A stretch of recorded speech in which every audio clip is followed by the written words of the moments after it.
સુરતથી સમાચાર સામે આવી રહ્યા છે। સુરત એસઓજીને મોટી સફળતા મળી છે। તો સુરત એસઓજીને મોટી સફળતા મળી છે, જેમાં સાયબર ફ્રોડ અને હવાલા કૌભાંડના સૂત્રધારની ધરપકડ કરવામાં આવી છે।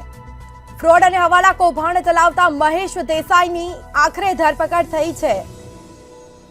દુબઈ બેઠા બેઠા ફ્રોડ અને હવાલા કૌભાંડ ચલાવતો હતો, આખરે તેને ઝડપી પાડવામાં આવ્યો છે।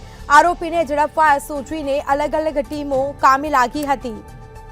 તો અલગ અલગ ટીમ દ્વારા તપાસ કરાઈ હતી। સુરત એસઓજીને મોટી સફળતા મળી છે। સાયબર ફ્રોડ અને હવાલા કૌભાંડના સૂત્રધારની આખરે ધરપકડ કરાઈ છે। આ મામલે પૂછપરછ હાથ ધરાશે। તપાસમાં અનેક ખુલાસાઓ થઈ શકે છે। દુબઈમાં બેઠા બેઠા ફ્રોડ અને હવાલા કૌભાંડ ફ્રોડ કરતો હતો, આરોપીને ઝડપી પાડવામાં આવ્યો છે। એસઓજીએ અલગ અલગ ટીમ બનાવી તેની ધરપકડ કરી છે। આરોપી મહેશ દેસાઈ અમદાવાદનો રહેવાસી હોવાનું સામે આવ્યું છે। તો એસઓજીની પૂછપરછમાં મોટા ખુલાસાઓ થઈ શકે છે તેવી શક્યતાઓ હાલ જોવા મળી છે।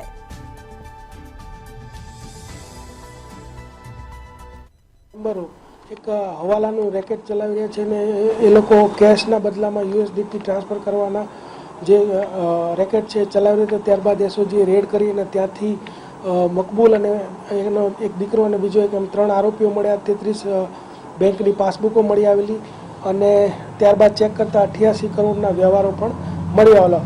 એ જ કેસની વિગતવાર તપાસ કરતા ત્યારબાદ ત્યાંથી પ્રી એક્ટિવ સિમ કાર્ડ પણ 400 જેટલા મળી આવેલા અને તેમાં પણ આરોપીઓ અટક કરવામાં આવેલા છે। તે ઉપરાંત પ્રારંભથી જ મહેશ દેસાઈ જે વ્યક્તિ છે એનું મકબૂલી નામ આપેલું કે એ મહેશ દેસાઈ જે છે એને પાસે અમે યુએસડીટી મેળવી અને આપતા હતા। તો ત્યારબાદ સિલસિલાબંધ એરેસ્ટ કરવામાં આવેલા। તેમાં મહેશ દેસાઈ જે છે એની નીચે 3 વ્યક્તિ, એક ઓમ પંડ્યા, એક અંકિત બુંદેલા અને અલી મહેમદ નુરાની, આ 3 વ્યક્તિઓ રાખી અને એ કોઈ પણ વ્યક્તિને યુએસડીટી જોઈએ તો એ આ 3 લોકોથી અન્ય લોકોનો સંપર્ક કરી અને યુએસડીટી મેળવી અને ટ્રાન્સફર કરી આપતો હતો।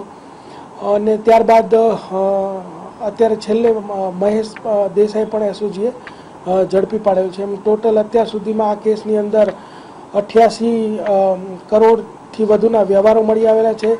170 બેંકના ખાતાઓની વિગતો મળેલી છે, એમાંથી 146 ખાતાઓ ફ્રીઝ કરેલા છે અને મહેશ દેસાઈની ધરપકડ કરવામાં આવેલી છે। અને મહેશ દેસાઈના કોર્ટમાં 14 દિવસના રિમાન્ડ માગવામાં આવેલા હતા, તેમાંથી કોર્ટે 8 દિવસના રિમાન્ડ મંજૂર કરેલ છે।